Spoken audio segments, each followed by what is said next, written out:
The upper part of Shem Creek this week is one of the places experts say you should not go swimming.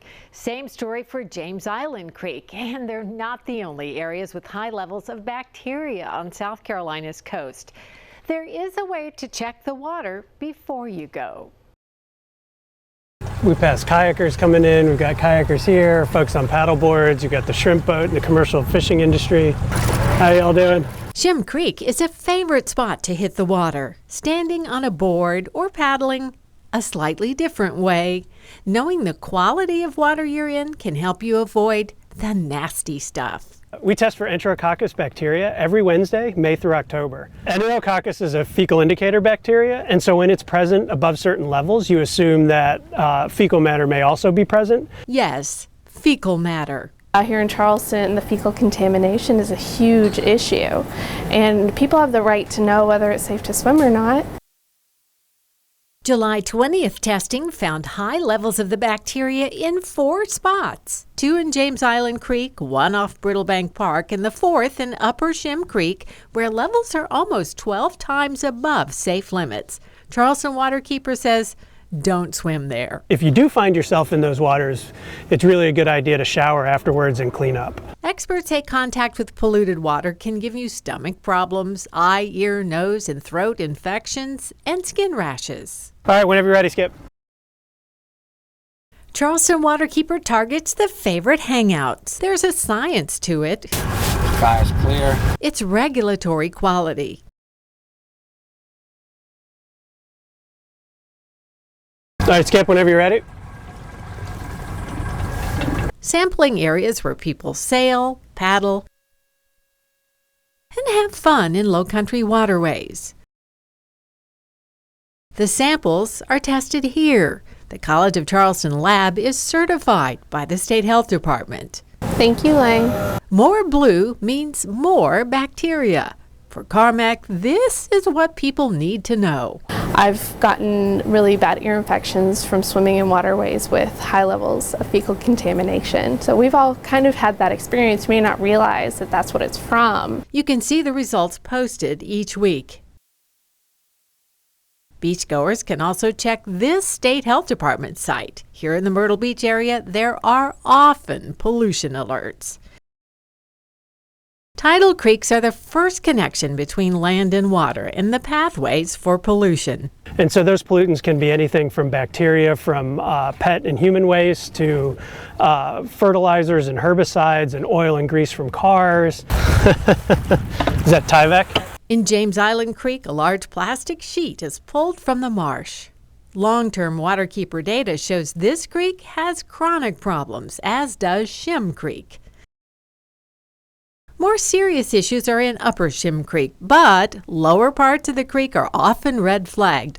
These folks recommend staying informed. But that directly impacts you and everyone that loves to use our waterways here in Charleston. It's so important. It's important to note that conditions change, so Carmack recommends you not go swimming after heavy rainfall. That's when the pollution is the worst. 2 of the weeks this summer, most of the 16 sites they test were unsafe. I've seen on this boat 4 sharks. So I've been here for 25 sharks. I've seen about 50 sharks. With those odds, we had high hopes as we motored towards the floating laboratory that is the MVO search, that we too would encounter the top of the food chain, the great white shark. But already the weather is cutting down on our chances. It's windy and cold. Apparently not too chilly for some though, like Dave, the engineer. My feet, the sandals, they're good. Right away, the fishermen set out to lure a shark, with a little bit of help. Frozen mackerel can be used as chum to attract fish, and hopefully even bigger fish. Soon after, the mothership is off too. Run beautifully. Give her the grease. Get out of here. You got it. One quick ride, and one anchor drop later, we play the waiting game. I want to show you exactly how close we are to the shore. That is Hilton Head Island right there. We're only about 3/4 of a mile away from the shoreline. If you look even closer, you can actually see the fisherman's boat. They are only about 1/4 of a mile away from the shore. If those fishermen are successful, they'll guide the shark to the ship, where this platform would dip into the water to scoop up the shark. That's when the fun begins for those researchers. We'll all be on there at the same time working like a pit crew, and some of us will be taking blood, I'll be taking surface swabs, and then try to get out of the way and start working on my samples. The scientists come in as soon as they get off the lift because a lot of their stuff is time sensitive, so they come in and start processing data right away. Like grad student Clark Morgan, who is testing out his equipment, an ultrasound he'll rub on the shark's belly to see if she's pregnant. I mean, that looks just like a human female Yeah, it's the same thing. I mean, it's the exact same idea. So they're also going to do a small surgical procedure on the shark too. This is an acoustic tracker. It's going to be implanted into the shark. This is a tracker as well. It'll be bolted onto the shark's fin, and whenever the shark surfaces then, breaks out of the water in the future, they're able to tell exactly where it is because of this. Scientists only have about 15 minutes to do all that so the shark can get back into the water. But as time ticks on, the trip is eventually called.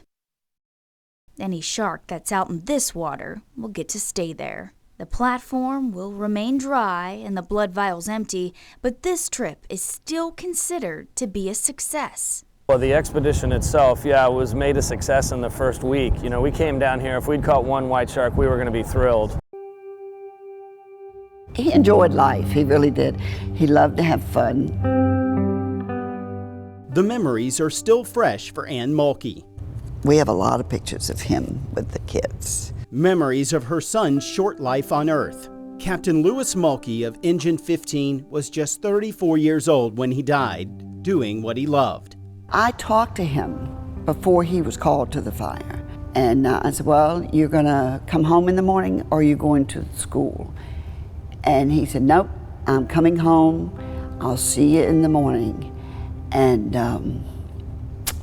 that was his last words to me. When Lewis Mulkey died in the Sofa Superstore fire, Engine 15 lost a leader, but so did Somerville High School. Loved every minute of being here and coaching them. And he would not go back to college because he was torn. He couldn't leave his job at the fire department. He couldn't do that. And he didn't want to give up coaching. Mulkey was an athlete himself at Somerville High School, graduating in 1991. He returned to his alma mater in 2002 as an assistant coach in basketball and football. He was on the bench in March 2007 when the Green Wave lost in the state championship. He told them, he said, this is not your year. It's okay, because next year's going to be your year. And it was. The coach was right, but he wouldn't be there to see it.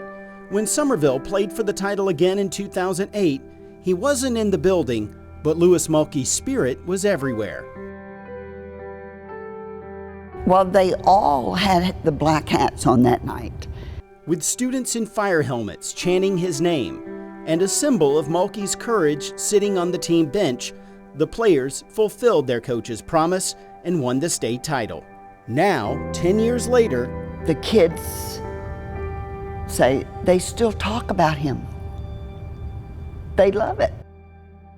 So many have so many memories and stories that we have not even heard yet. In 2013, Lewis Mulkey was inducted into the Somerville High School Athletic Hall of Fame, and they still bring the fire helmet out for home basketball games on the court now known as the Firehouse. We walked in, and that was it. The tears just came. It was beautiful. In December of last year, the school rededicated the gym in honor of the captain and the coach.